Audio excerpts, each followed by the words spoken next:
睡前故事第17話：月光郵局。夜晚嘅山谷靜悄悄，風吹過嘅樹葉沙沙響。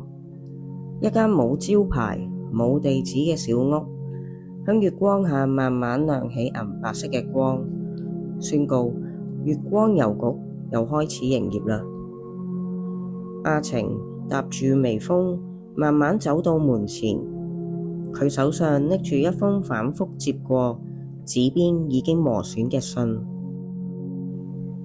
佢推門入去，鈴聲響起，就好似成晚都靜靜咁等緊佢。有位老郵差坐喺木台後邊，見到佢嚟，笑住咁講：有嚟寄信定係純粹放低啊？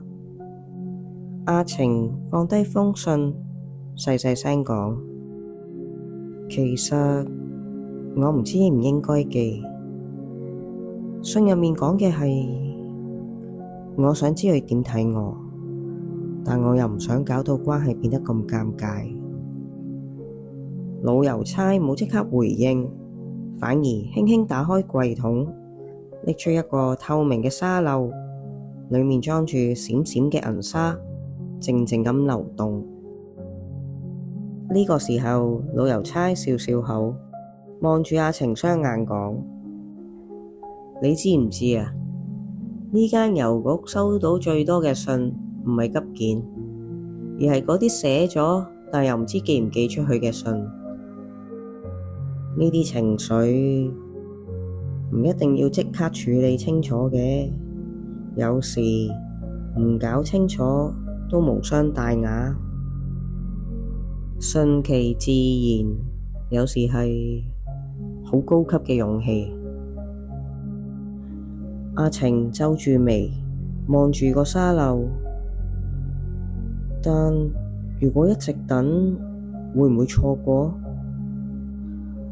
老郵差語帶溫柔講：你急住去租，佢可能嚇親，你反而畀啲空間佢，可能佢會自己行埋嚟。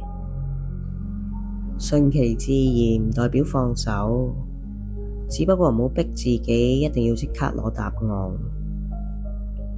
老郵差拎出咗一張紙，寫咗一句：唔急嘅話，心會慢慢知道答案。佢望住老郵差講：麻煩你幫我將封信放喺信箱入邊先，我仲未 ready 嘅，但我想記住今晚呢個念頭。老郵差點點頭，將封信放入未寄信件嗰一格上面。呢個空間突然變得好寧靜，只係聽到沙漏嘅沙仲慢慢落緊嚟，時間就好似為咗呢一刻特登慢咗腳步。其實有啲問題唔即刻回應，唔代表唔在意，或者只係時機未成熟。有時候畀自己沉澱下，反而係畀機會自己一個溫柔嘅方式同內在相處。唔係所有事情都要刻意即時解決，因為有一句至理名言叫順其自然。